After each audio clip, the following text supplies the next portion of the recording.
Welcome to मार्गदर्शन classes digital. और आज हम लोग क्लास टेंथ के लिए इलेक्ट्रिसिटी का एक टॉपिक उठा रहे हैं, है ना, जहां हम लोग डिराइव करेंगे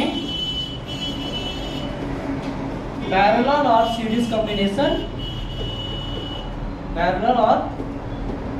कॉम्बिनेशन रेजिस्टर्स का।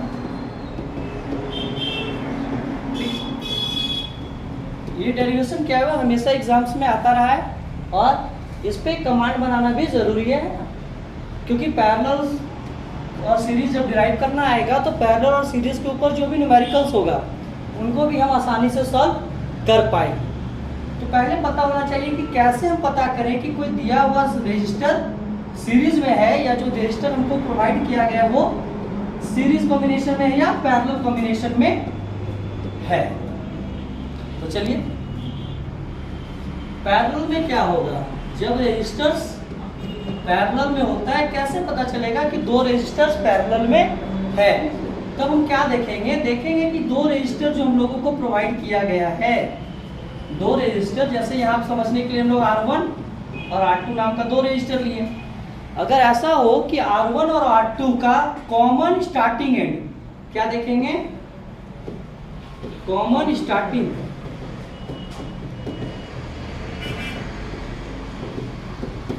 दोनों का स्टार्टिंग क्या हो रहा हो, कॉमन पॉइंट हो, और दोनों का एंडिंग भी क्या हो रहा होगा, कॉमन एंड भी क्या हो रहा हो, कॉमन। तब हम कह सकते हैं जो दोनों रेजिस्टर है ये किसमें है, पैरेलल कॉम्बिनेशन में है।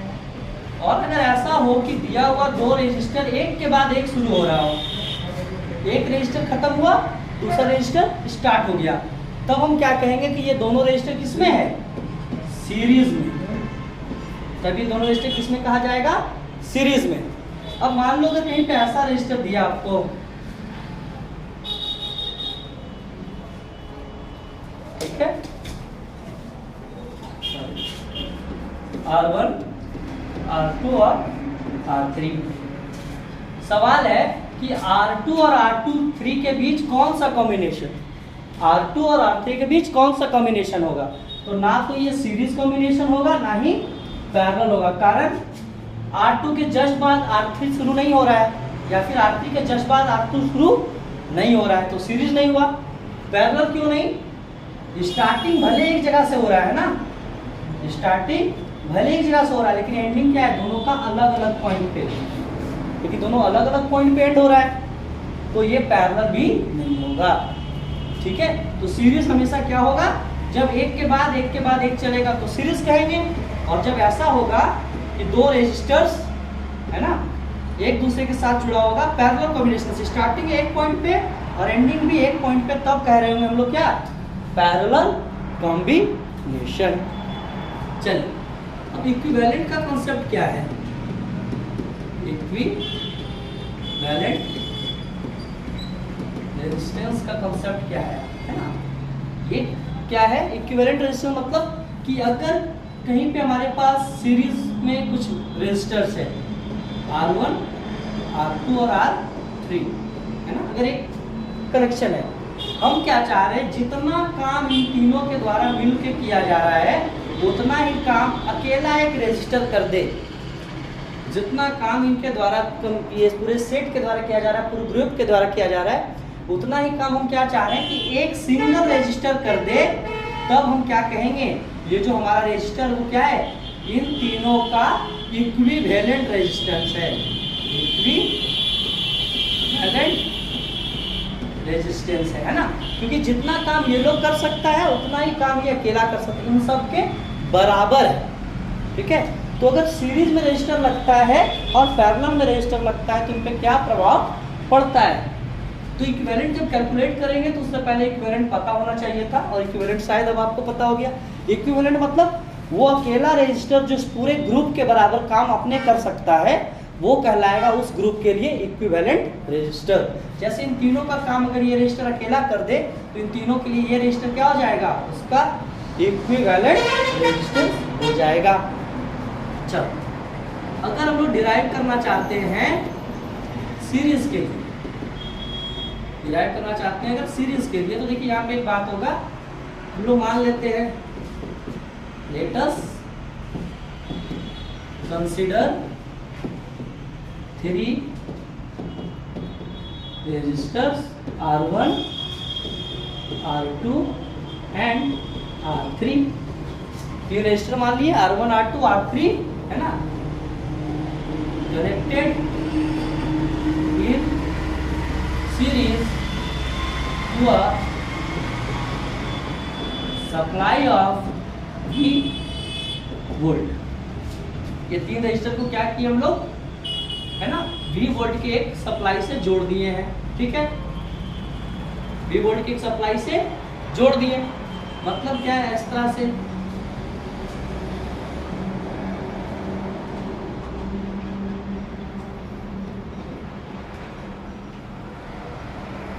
ये V वोल्ट है, ये अपना R1, ये अपना R2 और ये अपना R3।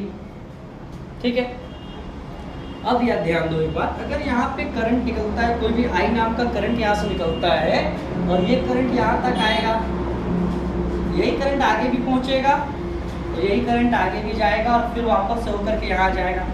रीजन क्या होगा, करंट के लिए कोई पाथ है क्या, दूसरा कोई पाथ है?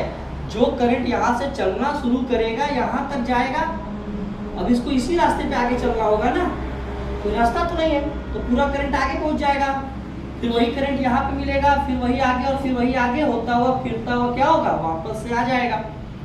तो करंट क्या होगा, सभी रेजिस्टर में करंट क्या होगा, इक्वल।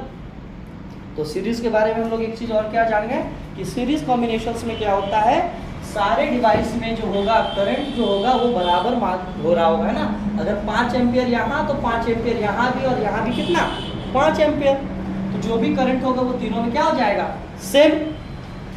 अब क्या है, हम मान लेते हैं कि यहाँ पे V1 वोल्टेज कुछ रहा, ये V2 वोल्टेज रहा और ये कुछ V3 वोल्टेज रहा होगा। ठीक है, अब देखना है क्या है कि ये जो V1 वोल्टेज है, इस रजिस्टर में कितना V1 वोल्टेज खपत हो रहा है, V1, R2 में कितना खपत हो रहा है, V2, और R3 में कितना खपत हो रहा है, V3। ये वोल्टेज इनको प्रोवाइड कौन कर रहा है, वोल्टेज का सोर्स अपने पास एक ही है ना, ये सेल या बैटरी जो भी है ना, तो ये वोल्टेज ये दे रहा है और उसी का लिया वो वोल्टेज को कुछ ये यूज कर रहा है, यूज करने के बाद जो बचा वो आगे वाले को दिया और यूज करने के बाद जो बचा वो आगे वाले को दिया। मतलब क्या है, यहाँ पे क्या हो रहा होगा,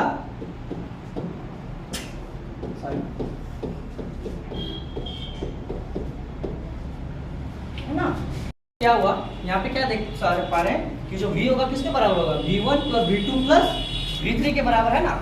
ये जो सप्लाइड वोल्टेज हम दे रहे हैं वो किसके बराबर होगा, उसका कुछ पार्ट ये यूज करेगा, कुछ ये और कुछ ये यूज कर लेगा, तो V क्या, V1 plus V2 plus V3 के बराबर आया।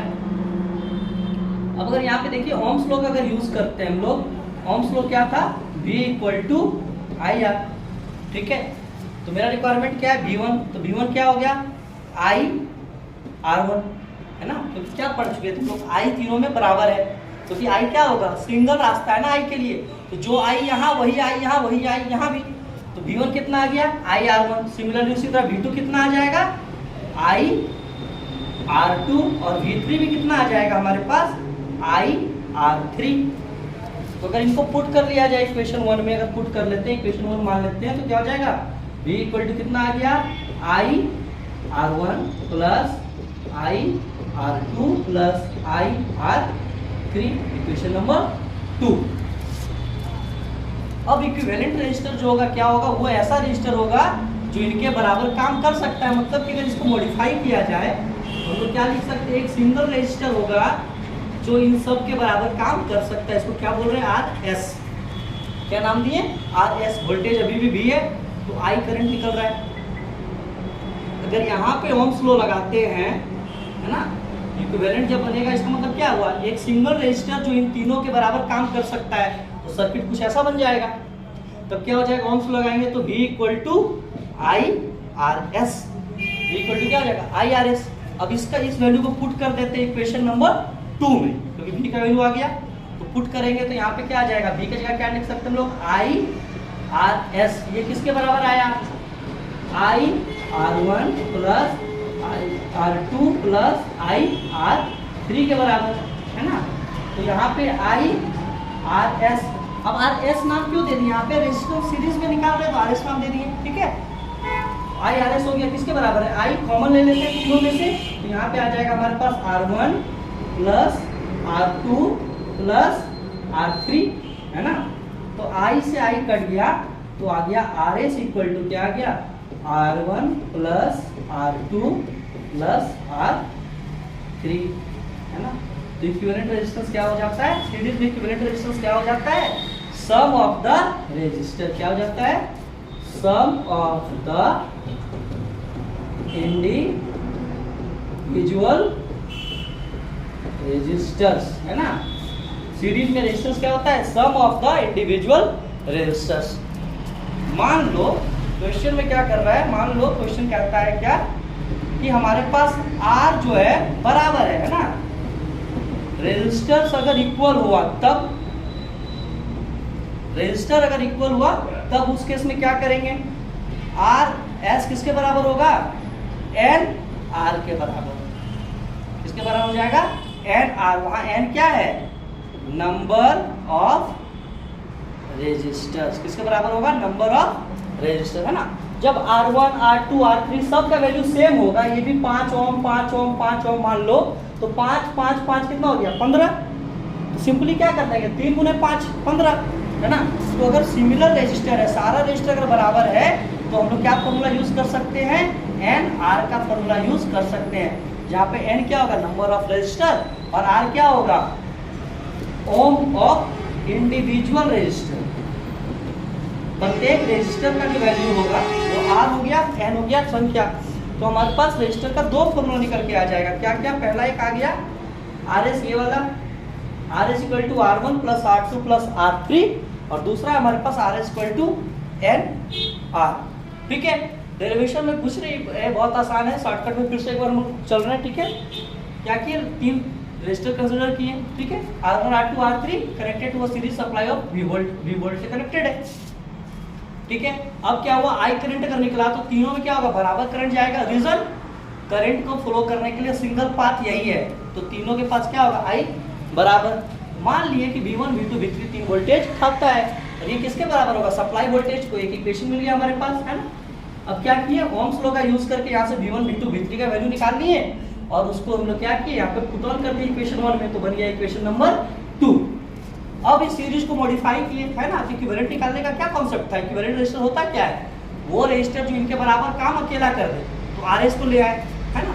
तो यहाँ पे V equal to I R, ohms law का यूज कर दिए, V का वैल्यू निकल गया आई आर एस। अब इसको फिर से पुट कर दिए हम लोग कहाँ पे, इक्वेशन नंबर 2 में, V की जगह आ गया आई आर एस, और यहाँ पहले आ चुका था, यहाँ पे आई कॉमन ले लिए, आई आई कट गया, हमारे पास आ गया R S equal to R1 plus R2 plus R3, ठीक है।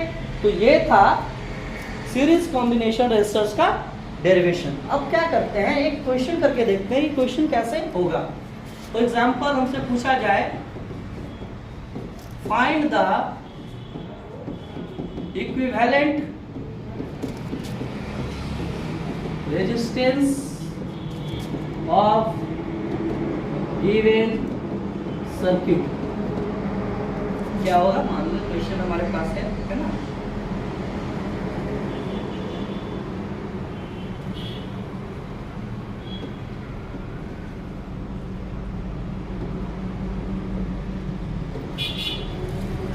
एट ओम, 10 ओम और 12 ओम। तो हम लोग क्या कर रहे हैं, है ना। तो क्वेश्चन ये हो गया हमारे पास, find the equivalent resistance of the given circuit. Solution क्या होगा, कैसे करेंगे, पहले चेक करना है ना कि जो कॉम्बिनेशन दिया वो सीरीज में है कि पैरेलल में। तो सीरीज या पैरेलल चेक करने क्या तरीका है, क्या अगर देखो एक रेजिस्टर जहां खत्म हो रहा है वहीं क्या हो रहा है, दूसरा रेजिस्टर शुरू हो जा रहा है, वहीं दूसरा रेजिस्टर शुरू हो जा रहा है। मतलब कि दिया गया कॉम्बिनेशन किसमें है, सीरीज या पैरेलल, किसमें होगा, सीरीज में होगा ना। और सीरीज के लिए क्या फॉर्मूला पढ़े कि आर एस इक्वल टू क्या पढ़ रखा है, R1 plus R2 plus R3। तो आर एस कितना होगा, R1 कितना 8 ओम प्लस R2 कितना 10 ओम प्लस R3 कितना 12 ओम, कितना आ गया 18, उधर बार क्या हो गया 30 ओम, है ना। 30 ओम क्या हो गया, इसका इक्विवेलेंट रेजिस्टेंस हो गया। ठीक है, बहुत आसान है क्वेश्चंस। ठीक है, आगे चल के धीरे धीरे जब पैरेलल सीख जाएंगे फिर सीरीज पैरेलल को कंबाइन करके भी कुछ क्वेश्चंस करेंगे। ठीक है, चलो एक और क्वेश्चन देखते हैं। क्वेश्चन कहता है find the equivalent resistance in given figure. ठीक है, फिगर में इक्विवेलेंट रेजिस्टेंस बताइए, है ना।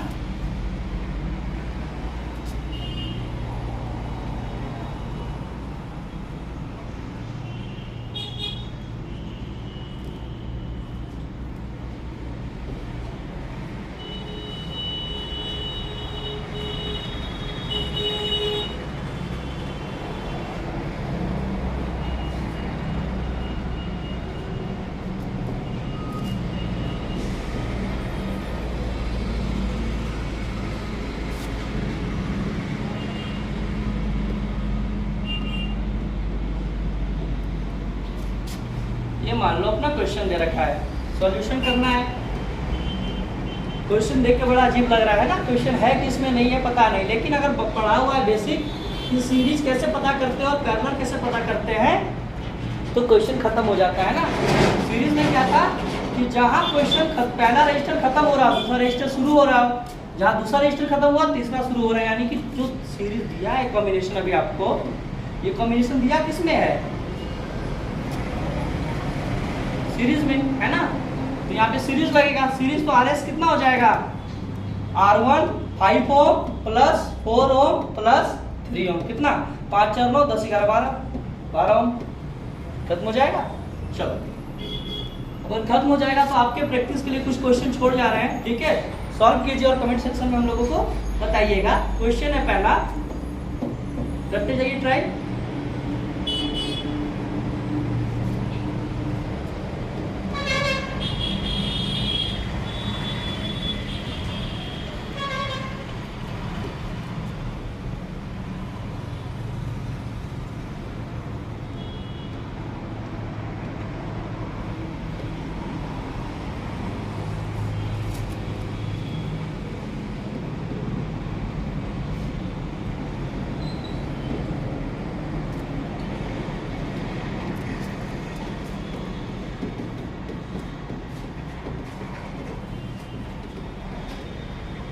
ठीक है, क्वेश्चंस हो गए आपके पास।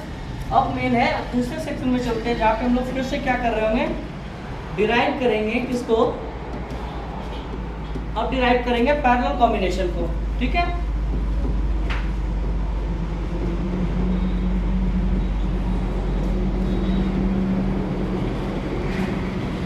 पैरेलल कॉम्बिनेशन को डिराइव करेंगे। आपको जब हम लोग शुरू में बता रहे थे हम आपको पैरेलल और सीरीज पहचानना, तो उस समय पैरेलल के बारे में बताया गया कि कॉमन स्टार्टिंग और कॉमन एंडिंग होना चाहिए ना, कॉमन स्टार्टिंग और कॉमन एंडिंग। तो चलो डेरिवेशन में क्या करते हैं, let us consider 3 resistors R1 R2 R3 connected in parallel to a supply of V volt. V volt के सप्लाई से इनको जोड़ दे रहे हैं हम लोग, है ना। V वोल्ट के सप्लाई से जोड़ दिए, मतलब क्या होगा, 3 रेजिस्टर दे रहे हैं हम लोग।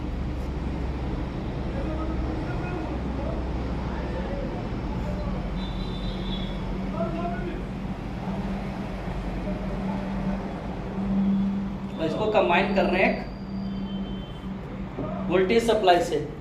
ठीक है, R1 रजिस्टर, R2 रजिस्टर और R3 रजिस्टर।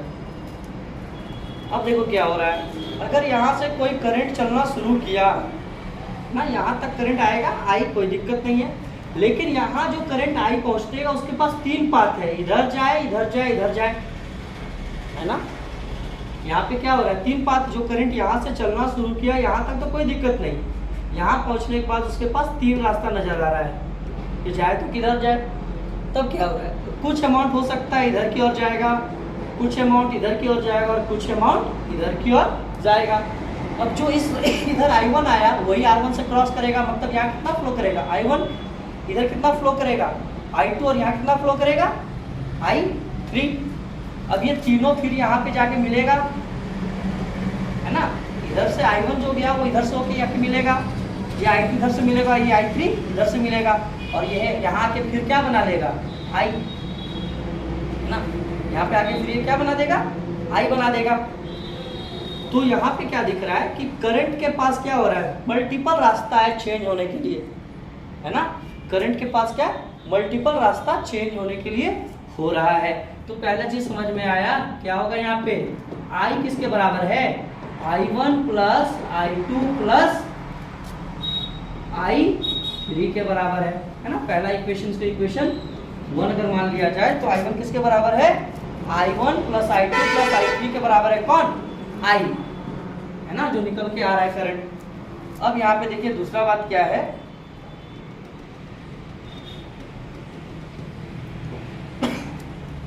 दूसरा क्या है, बात वोल्टेज की जाए। ये जो V वोल्ट है, इस रेजिस्टर को क्या मिल रहा है यहाँ पे V वोल्ट, है ना। यहाँ पे क्या मिलेगा V वोल्ट, क्योंकि ये रास्ता क्या है यहाँ तक आएगा तो V वोल्ट। अब यहाँ क्या मिलेगा 0, यहाँ पॉजिटिव टर्मिनल जो होगा वोल्टेज V पे होगा, तो नेगेटिव टर्मिनल किस पे होगा 0 वोल्टेज। तो यहाँ क्या 0, अगर यहाँ V वोल्ट तो यहाँ 0 वोल्ट। फिर आगे बात की जाए यहाँ, तो यहाँ वोल्टेज कितना होगा V, जबकि यहाँ वोल्टेज क्या आ रहा होगा फिर से 0। यहाँ फिर वोल्टेज क्या आ रहा होगा यहाँ पे V, जबकि यहाँ क्या आ रहा होगा वोल्टेज 0 वोल्टेज। तो हर बार क्या है पोटेंशियल डिफरेंस कितना है V minus 0, V minus 0, V minus 0। तो पैरेलल में क्या होता है, पैरेलल कॉम्बिनेशन में क्या होगा, वोल्टेज जो होगा तीनों जगह पे क्या होगा सेम, वोल्टेज क्या होगा तीनों जगह पे सेम होगा, करंट तीनों में अलग हो जाएगा। सीरीज में उल्टा हो रहा था ना, सीरीज में क्या होता है I सेम होता है, जबकि पैरेलल में क्या सेम हो जा रहा है वोल्टेज। पैरेलल कॉम्बिनेशन में क्या सेम होता है, सारे रेजिस्टर में वोल्टेज सेम होता है, करंट क्या होगा अलग अलग होगा, डिपेंड करेगा रेजिस्टेंस के ऊपर, ठीक है। तो अगर आगे देखा जाए तो यहाँ पे I का वैल्यू आ गया I1 plus I2 plus I3 आ गया, इक्वेशन 1 बना ले रहे हैं हम लोग, है ना। I1 plus I2 plus I3। अगर यहाँ पे ओम्स लॉ का यूज करें हम लोग, है ना, ओम्स लॉ का अगर यूज करते हैं, ठीक है, ओम्स लॉ का अगर यूज करते हैं तो V इक्वल टू क्या आ जा रहा है IR। रिक्वायरमेंट किसका है I का, तो इसको मॉडिफाई कर लो तो I इक्वल टू क्या हो जाएगा V बाई R हो जाएगा, है ना। तो अगर I equal to V by R आ गया हमारा, I equal to V by R आ गया, तो I1 कितना हो गया, I1 कितना हो गया V बाई R1, क्योंकि पढ़ चुके हैं ना कि वोल्टेज तीनों में सेम होगा, है ना। तो पोटेंशियल डिफरेंस कितना V0 V0 V0, तो V by R1। Similarly I2 कितना हो जाएगा V बाई R2, और I3 कितना हो जाएगा V बाई R3। तो I1 I2 I3 के वैल्यू को अगर इक्वेशन 1 में पुट करते हैं तो I कितना हो जाएगा V by R1 plus V by R2 plus V by R3, है ना। इक्वेशन 2 बना लो इसको, हो गया। अब अगर ये हमारे पास है तो हम लोग पढ़े थे क्या, इक्विवेलेंट बनाते किस लिए है, इक्विवेलेंट निकाल क्यों रहे हैं, इक्विवेलेंट निकाल क्या रहे हैं, एक ऐसा रजिस्टर पता करना चाह रहे हैं जो क्या करे इन तीनों के बराबर काम खुद कर दे, है ना। तो एक रजिस्टर है यहाँ पे, उसका नाम दे दिए RP। इन तीनों के बराबर वो काम क्या कर सकता है, खुद अकेला काम कर सकता है। किससे जुड़ा है V वोल्ट से, सप्लाई करंट कितना I। तो ओम्स लॉ का यूज करेंगे तो V इक्वल टू कितना हो गया IRP। नाम क्या दे दिए पैरेलल में, तो नाम दे दिए RP, तो V इक्वल टू कितना हो गया IRP हो गया। तो यहाँ पे I कितना हो जाएगा V बाई RP, I कितना हो जाएगा V बाई RP। पुट कर देते हैं इक्वेशन नंबर 2 में, है ना। इसको हम लोग कहाँ पुट कर दे रहे हैं, इक्वेशन नंबर 2 में पुट कर देते हैं। थोड़ा सा इक्वेशन नंबर 2 में अगर पुट करोगे तो I की जगह क्या आ जाएगा हमारे पास V by RP, V by R1 plus V by R2 plus V by R3 हो गया, है ना। तो अगर देखोगे वहां पे तो हमारे पास क्या आ जाएगा V बाई आर पी भी अगर सबसे बाहर ले ले तो अंदर क्या आ जाएगा 1/r1 plus 1/r2 plus 1/r3। B से भी कट गया तो हमारे पास आ रहा है कितना 1/rp equal to 1/r1 plus 1/r2 plus 1/r3। ये हम लोगों के पास निकल के आया है ना। 1/rp इक्वल टू क्या होगा 1/r1 plus 1/r2 plus 1/r3। मतलब क्या कह सकते हैं reciprocal of the equivalent resistance है ना। Reciprocal of the equivalent resistance is equal to the sum of the reciprocal of the है ना reciprocal of the individual resistor है ना। प्रत्येक इंडिविजुअल रेजिस्टर का क्या होगा एक मिनट इसको क्लियर कर देते हैं यार करंट जैसा लग रहा है ना। इंडिविजुअल रेजिस्टर क्या होगा रेसिप्रोकल जो होगा इक्विवेलेंट रेजिस्टर का जो रेसिप्रोकल होगा वो किसके बराबर होगा सारे इंडिविजुअल रेजिस्टर के रेसिप्रोकल के बराबर है ना। जबकि वही सीरीज के लिए हम लोग क्या डिराइव किए थे आरएस कितना आ रहा था R1 plus R2 plus R3 आया था है ना। तो पैरेलल के टाइम परेशान थोड़ा सा करेगा कारण क्या है 1/rp फॉर्मूला में है और रिक्वायरमेंट किसका होगा rp का रिक्वायरमेंट होगा। तो एक स्टेप याद रखना पड़ेगा है ना कि अगर आप सॉल्व करते जा रहे हैं तो यहाँ नहीं कि जो आंसर है उसको छोड़ दीजिएगा 1/rp में वैल्यू आएगा उसको फिर करना पड़ेगा कि rp में चेंज करना पड़ेगा। ठीक है तो ये डेरिवेशन था इसको देख लीजिए एक बार। ठीक है शॉर्टकट में फिर समझा रहे हैं। 3 रजिस्टर को हम लोग लिए तीनों को सप्लाई दे दिए वोल्टेज भी सप्लाई। तो तीनों रजिस्टर में क्या होगा हमारा वोल्टेज क्या हो रहा है पोटेंशियल डिफरेंस सेम वोल्टेज तीनों में हमारा सेम रहेगा। बट करंट के पास क्या है 3 रास्ता है कुछ इधर भी जा सकता है कुछ इधर भी जा सकता है कुछ इधर भी जा रहा है। तो हम लोग क्या किए जो सप्लाइड करंट होगा I जो यहाँ से निकलेगा वो क्या होगा I1 plus I2 plus I3 के बराबर। फिर आगे क्या किए ओम्स लॉ यूज किए ओम्स लॉ में I1 I2 और I3 का वैल्यू निकाल के पुट कर दिए इक्वेशन नंबर 2। तो जो हमारा I था वो क्या किए इक्विवेलेंट सर्किट जब बनाए इसका तो वहां से I का वैल्यू पुट कर दिए कॉमन निकाल देंगे सॉल्व करके हमारे पास आंसर है। अब अगर सिमिलर रेजिस्टर होगा तब क्या होगा तो 1/rp किसके बराबर हो जाएगा n/r के बराबर है ना। किसके लिए अगर सारा रेजिस्टर क्या होगा इक्वल रेजिस्टर के लिए क्या हो जाएगा फॉर्मूला n/r। वही इक्वल के लिए सीरीज में कितना हो रहा था RS इक्वल टू क्या हो रहा था n/r हो रहा था। ठीक है ये रहा डेरिवेशन पार्ट। अब चलिए पैरेलल पे कुछ क्वेश्चंस करके देख लेते हैं कि पैरेलल आप यूज करिएगा कैसे है ना। फॉर एग्जांपल मान लो ये अपने पास है 4 ओम और ये अपना है अगला ये कह रहा है 3 ओम का 2 रेजिस्टर दे रखा है ना पॉइंट A और पॉइंट B के बीच। क्वेश्चन है हमसे पूछा है R इक्विवेलेंट कितना होगा। तो पहले क्या चेक करेंगे ये सीरीज में पैरेलल में है तो देखो दोनों का कॉमन स्टार्टिंग और कॉमन एंडिंग है यानी कि किसमें है पैरेलल में है। तो पैरेलल का फॉर्मूला क्या था 1/rp equal to 1/r1 plus 1/r2। तो कितना हो जाएगा 1/4 ओम प्लस 1/3 ओम। सॉल्व करना पड़ेगा दोनों का एलसीएम ले लेते हैं ना। एलसीएम लेंगे तो क्या आ जाएगा हमारे पास 4 3 12। तो 1/rp इक्वल टू कितना हो जाएगा 12 4 से गया तो 3 प्लस 4 कितना हो जाएगा rp इक्वल टू कितना हो जाएगा 12/7 है ना। 1/rp कितना होता 7/12 होता। हमारा रिक्वायरमेंट 1/rp नहीं है हमारा रिक्वायरमेंट rp है। तो rp का वैल्यू कितना आ रहा है 12/7 है ना। ठीक है तो ये दिया हुआ है। ठीक है 1/r1 1/r2 सॉल्व करते हुए चले गए। ठीक है बहुत छोटा इक्वेशन है। चलो एक और क्वेश्चन ले लेते हैं। अगर ऐसा हो क्वेश्चन है ना 16 ओम और 8 ओम। अब बोल दिया हम लोगों से कि A और B के बीच R इक्विवेलेंट बताओ। ठीक है तो R इक्विवेलेंट कितना हो जाएगा R क्योंकि R पैरेलल में है तो डायरेक्ट लगा देंगे कितना 1/rp equal to 1/r1 plus 1/r2 कितना 1/16 ओम प्लस 1/8 ओम है ना। आगे आ जाओ 1/16 1/8 एलसीएम लेंगे तो कितना हो जाएगा हमारे पास एलसीएम हो जाएगा आपके पास 16 ओम एलसीएम हो जाएगा, है ना। ऊपर आ गया 1, इधर हो गया 2, कितना 1/RP का वैल्यू, ठीक है। कितना हो रहा है ये,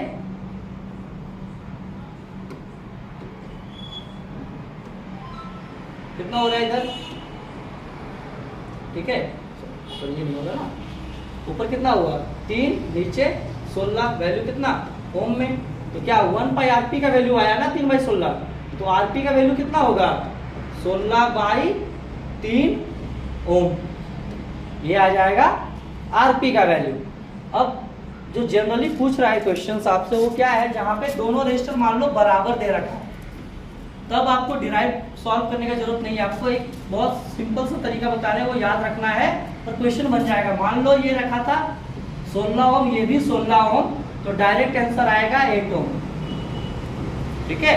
जब भी आपके पास क्या होगा ना कि पैरेलल में, जब भी ऐसा क्वेश्चन हो कि पैरेलल में दोनों रेजिस्टर बराबर हो, पैरेलल में ऊपर नीचे सेम रेजिस्टर हो, तो इक्विवेलेंट जो होता है उसका हाफ आएगा, ठीक है।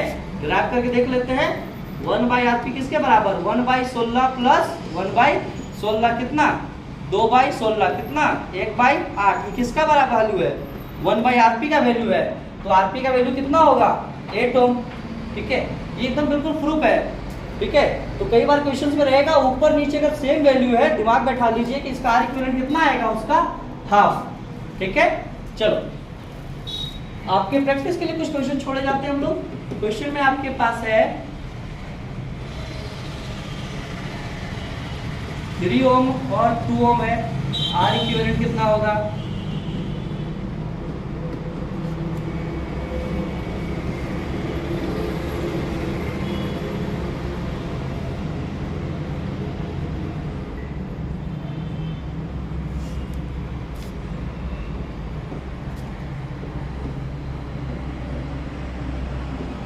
तब कितना होगा, ठीक है। ये आपके लिए होमवर्क है, ठीक है। और ये समझा देते हैं, फिर भी ये आपको ट्राई करना है। देखो अगर यहाँ पे देखोगे क्वेश्चन को, देखिए यहाँ से अगर चलना शुरू करेगा तो कोई समझ नहीं आ रहा। यहाँ तक तो एक रजिस्टर है, अब दूसरा रजिस्टर इसके साथ शुरू नहीं हुआ है ना, ये भी शुरू हो रहा है, ये भी, तो ये सीरीज है कि पैरेलल समझना मुश्किल है। तो चलो दूसरे तब चलना शुरू करते हैं। यहाँ से अगर चलना शुरू करें तो ये दोनों रजिस्टर एक रास्ते से चल रहा है और एक ही जगह पे खत्म हो रहा है ना। कॉमन स्टार्टिंग कॉमन एंड, मतलब ये दोनों किस में है पैरेलल में, ठीक है। तो पहले इन दोनों को पैरेलल में सॉल्व कर लेंगे, पैरेलल में सॉल्व करके कुछ वैल्यू आएगा। तो जब इसको पैरेलल में सॉल्व करेंगे तो इसका कुछ वैल्यू आएगा, तो हमारा सॉरी क्वेश्चन कुछ कैसा बन जाएगा, 4 ओम तो रहेगा ही, इनको सॉल्व करने के बाद कुछ आएगा, है ना। क्या समझाए थे, ऊपर नीचे अगर बराबर हो तो हाफ हो जाता है, डायरेक्ट क्या हो जाएगा हाफ, कितना हो जाएगा 1 ओम। अब क्वेश्चन समझ में आ रहा होगा क्या कि ये दोनों किस में है, सीरीज या पैरेलल में, एक खत्म हुआ एक शुरू हुआ।